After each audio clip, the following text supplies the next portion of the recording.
Good afternoon once again, my dear viewer. As I said, we shall be continuing with trigonometrical ratios. That was video 3, part A. We are now going to part B, trigonometrical ratios of 30 degrees, 40 degrees, and 60 degrees. Now, given that triangle, that equilateral triangle with all its angles equal, that is 60, 60, they add up to 180, of course. If it is an equilateral triangle, it means all its sides are also equal. Now, if we make one side 2, the others also have to be 2. Now, if we divide this triangle into 2 equal parts, it means you have divided one side through 30 degrees, such that once you add the other side also you get 60, and the base down here would have been divided into 2, giving us 1, 1. And if we extract only that triangle aside, we shall have our 30 above, we shall have our 60 below. Once you add up those angles, you'll still get 180 for a triangle. The hypotenuse will be 2, our base will be 1, and our h, let's call it ABC.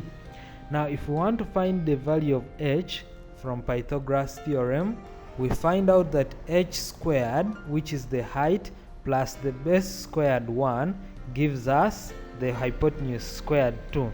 Once you solve all that down there, you'll come up with h being equal to the root of 3. So we name our height root 3. Now, if I invert this triangle just a little, we do not change anything. Please draw it down such that you do not see any changes. It is still the same triangle. Sine 30 is given by opposite over hypotenuse, and our opposite here is 1 and hypotenuse 2. The cos of 30 is equal to adjacent, which is root 3 over hypotenuse 2, and the tan of 30 is equal to opposite over adjacent, which is 1 over root 3. So you can also try to check those values on a calculator. Check whether sine 30 is the same as 1 over 2 using your calculator.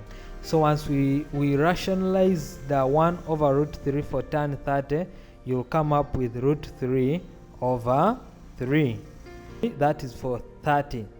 Now for 60 degrees, you simply change the same triangle in the other direction, and you'll obtain this time around our opposite being the height h and our base 1. So sine 60 is equals to root 3 over 2, cos 60 is equals to a half, and tan 60 is equals to root 3 over 1, which is the same as root 3. Now for a triangle for the angles of 45 degrees, we shall have another triangle which has one of its sides 90 degrees, meaning the others are 45, 45, which add up to 180 degrees. Now, because the base angles are equal, the sides there must be equal also. So that's why I give it a unit 1 and a unit 1 also. And now I'll give my hypotenuse W. To find hypotenuse W, I go back to Pythagoras theorem, from which I'm going to find it. And from Pythagoras theorem, you realize my W is equals to root 2. So I'll put there root 2.